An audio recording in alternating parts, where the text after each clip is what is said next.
So I think it's fitting to start about the common origin of sexual sin.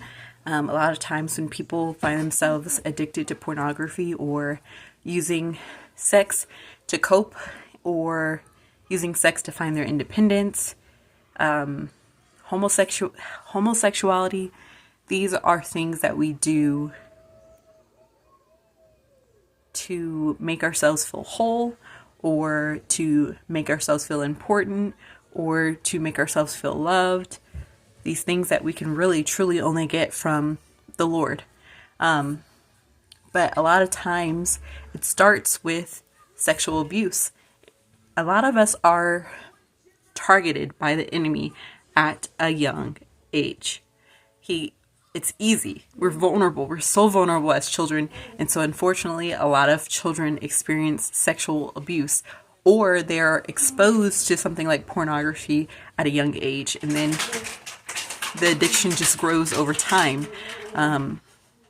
Because like anything that gives you, dopamine, you're going to want it again. You're going to want it again. And then also just like the satisfaction of it makes you want to keep going back to that source.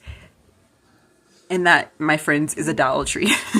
Because it's us trying to fill a hole, us trying to make ourselves feel better by partaking in this sexual sin instead of going to the Lord our God. We are putting pornography on a pedestal over our Lord, who we should be going to for help, going to for satisfaction, going to for advice and for help sleeping and all of these things. But I think also another thing that perpetuates the addiction is the division that the church or believers have about this thing. Some people say pornography is not a sin. Some people say, oh, sex before marriage, not a sin. If you're in a committed relationship or something like this. That is false, but the division on it makes it where we can choose a side and still believe that we are standing with the Lord, right? We choose a side and we say, oh, these people are right and the Lord loves me and everything's okay.